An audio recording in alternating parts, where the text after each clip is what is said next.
Olá pessoal, sou o professor Vicente Monteiro. A gente vai trabalhar mais um assunto interessante sobre a redação nos vestibulares, com destaque para a redação no Enem.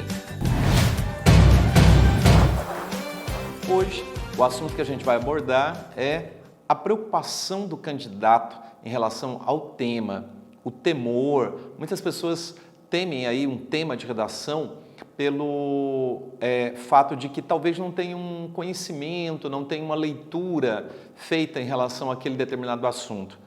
E, na verdade, são outros os fatores, preocupantes que o candidato deve ter. Então, na verdade, o que ocorre é uma espécie de equívoco, entre o que realmente deve ser preocupante e aquilo que não é tão relevante. Quanto ao tema, só para você ter uma ideia, muitos candidatos eles pensam assim, mas e se eu não tenho nenhum conhecimento sobre o tema? Como é que eu vou desenvolver uma redação em relação a isso? E se aparecer um tema tão diferente, tão estranho, que eu nem saiba o que significa? Recentemente no Enem a gente teve uma situação que apareceu lá, por exemplo, estigmas associados a doenças mentais na realidade brasileira. E muitos candidatos pensaram, peraí, mas o que é estigma? O que significa essa palavra? Só que é uma preocupação que não é relevante pelo seguinte fator. Na verdade, para ter um conhecimento sobre a proposta, sobre o que discorre-se ali, basta que você leia os textos motivadores. Então, para isso que existem os textos motivadores, os textos de apoio. Por exemplo, no último caso, um dos textos motivadores trazia o conceito do que significa a palavra estigma. Então, o candidato pode ficar muito tranquilo em relação a isso. Se você não tem um conhecimento, se você não tem uma noção daquilo que vai ser desenvolvido, basta ler os textos de apoio da proposta. Agora, enquanto você está preocupado excessivamente com a proposta ou com qual tema deve cair na prova, na verdade, o que de fato te dá nota e te dá qualificação são as competências pelas quais você vai ser avaliado. E é sobre elas que a gente vai falar um pouquinho hoje, certo? Mas antes de entrar propriamente nessas competências, a gente tem que pensar em como o candidato vai fazer o seu posicionamento sobre o tema. E no caso do tema do Enem, é muito interessante que você se pergunte aí, ao ler a proposta, qual é o problema desse tema, qual é o problema desse assunto para que eu faça esse desenvolvimento, essa problematização. Então, basicamente, você vai entender que a proposta do Enem, que a redação do Enem, ela se estrutura basicamente em dois polos. A problematização do tema e o seu combate, ou seja, as propostas de intervenção a esses problemas que serão discutidos no decorrer do texto. Então, tendo isso em mente, fica muito mais fácil de você desenvolver. Outro ponto interessante é você analisar o tema pelas causas, quer dizer, quais são os fatores, quais são os motivos geradores daquele problema dentro da sociedade e quais são as consequências, quais são os efeitos. Essa dicotomia ela é bem interessante porque é ela que define os parâmetros de competências e habilidades da prova do Enem. Por exemplo, ao se analisar as possíveis causas mais relevantes em relação àquele problema, você acaba encontrando um caminho seguro para, no final do texto, apresentar propostas de combate ao problema. Afinal de contas, não há nada mais preciso do que identificar causas para solucionar um determinado problema. E ao se avaliar e se desenvolver, se discorrer sobre os efeitos desse problema-tema, você acaba problematizando propriamente aquela redação, que é o que é fundamental, que significa aí toda uma abordagem exata dos caminhos para uma redação nota 1000. E o sonho da redação nota 1000, que todo mundo pensa, que todo mundo almeja, ele, na verdade, tem uma delimitação muito clara, ele tem um caminho muito seguro para se chegar a ele, que é uma avaliação cuidadosa, uma análise, uma relevância das 5 competências. Então, é sobre exatamente esse assunto que a gente vai abordar agora, tá? A primeira delas é um problema muito crônico no Brasil, que é a linguagem formal. a linguagem formal. Se nós temos um problema que afeta aí esse aspecto, é o idioma. O brasileiro tem uma grande dificuldade em relação ao próprio idioma. E um exemplo disso foi o novo acordo ortográfico, que é muito interessante porque o novo acordo ortográfico, ele trouxe novas regras, principalmente na área de acentuação da gramática normativa, em relação àquelas que o brasileiro já não sabia. E nós tivemos um resultado muito triste aí recentemente, que foi aí a última colocação do Brasil no ranking internacional de educação. Então o Brasil realmente chegou num ponto máximo ali de dificuldade de entendimento, de intelecção, de nível educacional, o que reflete, lógico, diretamente num processo seletivo, como é a prova do Enem e na prova de redação especialmente. O Brasil tem uma boa parte da população com o analfabetismo funcional, com o analfabetismo mesmo, e isso tudo dificulta aí a linguagem formal que é cobrada com rigor na prova do Enem de redação. Então está aí um momento que o candidato tem que ter um domínio do idioma, tem que ter um domínio de todas as regras que normatizam essa linguagem. No caso específico do Enem, essa parte da linguagem formal, ela envolve 3 aspectos que são muito importantes. Quais são eles?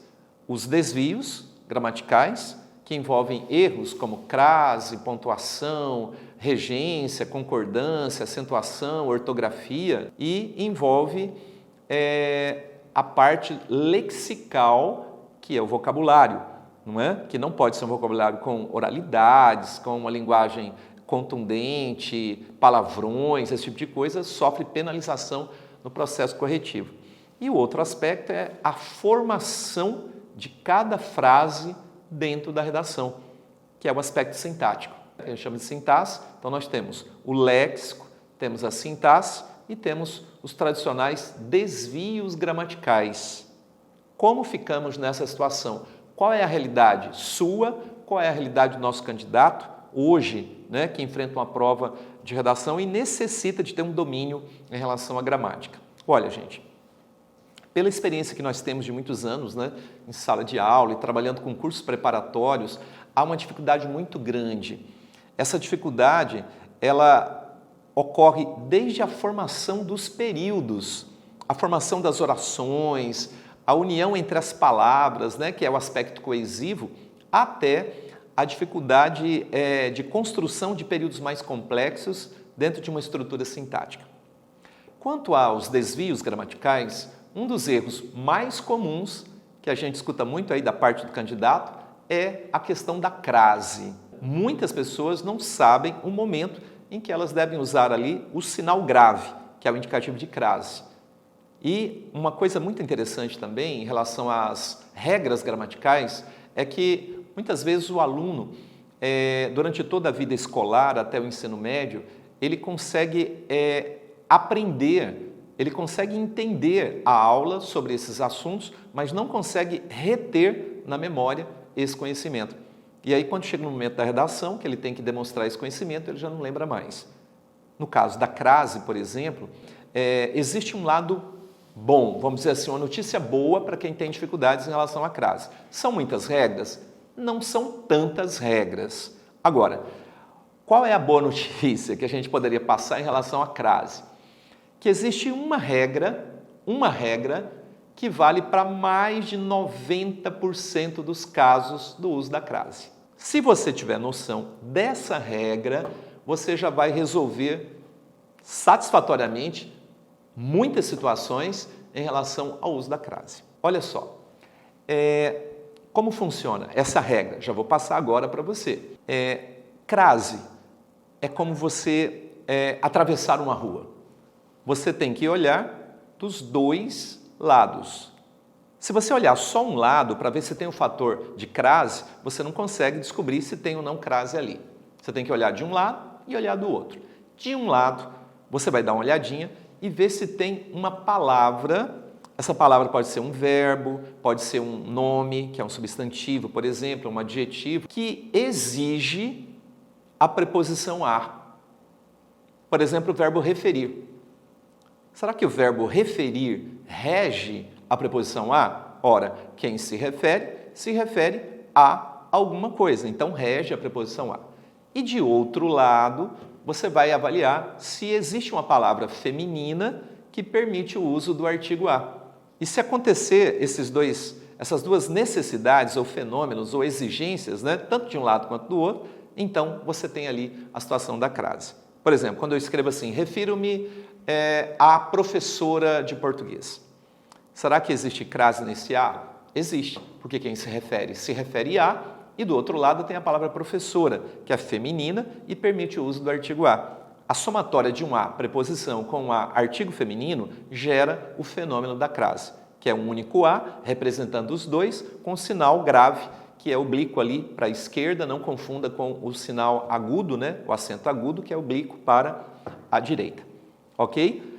Aí você fala, bom, está resolvido o problema? Calma, eu vou te ensinar uma técnica muito interessante para você fazer a prova dos 9, né? Para você fazer o checklist ali para saber se realmente tem aquela crase. Eu chamo de teste dual, AO. Como que funciona esse teste dual? Você pega a palavra feminina, transforma numa palavra masculina, troca por uma palavra masculina e vê se ali forma o AL no lugar do A. Se formar o AL, é porque na frase tem crase. Voltando a essa frase que eu disse, refiro-me à professora de português. Se você trocar a palavra professora por mestre, você vai ver que forma o AL. Ó, refiro-me ao mestre de português. Pronto. O lado bom é o que eu já disse, né? Que com base em uma única regra, você mata a maioria das questões, né, e das dificuldades relacionadas à crase.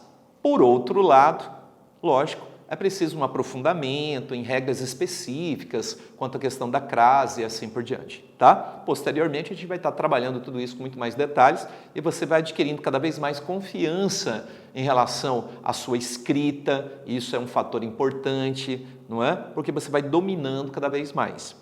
Agora, o que não pode é você enxergar a língua portuguesa e a gramática como se fosse uma coisa impossível, tipo missão impossível, né? Uma coisa assim que realmente é tão complexa que é praticamente impossível de se dominar. Não é verdade. O primeiro passo para você alcançar êxito no lado gramatical, né, nesse setor aí da gramática, é isso. É você entender que tem regras que são muito essenciais e que acabam trazendo uma maior parte do aprendizado em relação àquele assunto. Uma delas foi essa, a questão da crase. Um outro exemplo aí em relação à norma culta, à linguagem formal, é a pontuação.